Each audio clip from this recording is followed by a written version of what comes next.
the truth in your face, part 16. Now you see, when your identity is defined by society, you cannot resist it. You don't have the knowledge, you don't have the wisdom, you don't have the resources to understand that something's being put over on you. You cannot but help believe the definition of you as a free agent.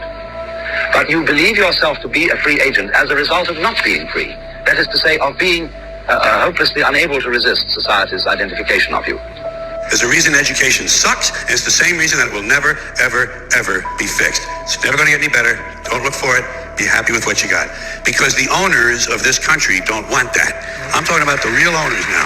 The real owners, the big wealthy business interests that control things and make all the important decisions. Forget the politicians. The politicians are put there to give you the idea that you have freedom of choice. You don't. You have no choice. You have owners. They own you. They own everything. They own all the important land. They own and control the corporations. They've long since bought and paid for the Senate, the Congress, the state houses, the city halls. They got the judges in their back pockets. And they own all the big media companies, so they control just about all of the news and information you get to hear. They got you by the balls. They spend billions of dollars every year lobbying to get what they want. Well, we know what they want. They want more for themselves and less for everybody else. But I'll tell you what they don't want. They don't want a population of citizens capable of critical thinking. They don't want well-informed, well-educated people capable of critical thinking. They're not interested in that. That doesn't help them. That's against their interest. That's right.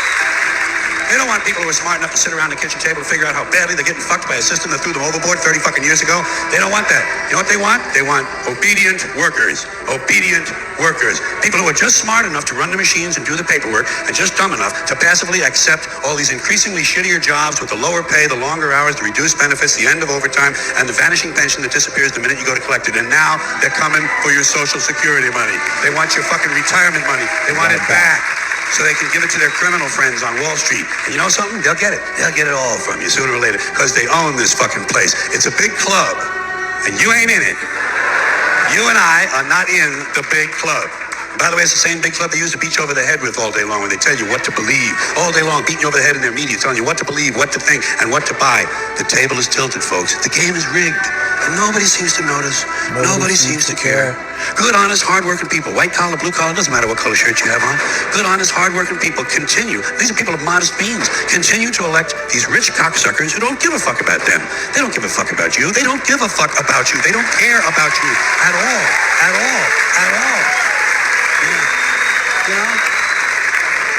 And nobody seems to notice, nobody seems to care. That's what the owners count on, the fact that Americans will probably remain willfully ignorant of the big red, white, and blue dick that's being jammed up their assholes every day. Because the owners of this country know the truth. It's called the American dream, but you have to be asleep to believe it.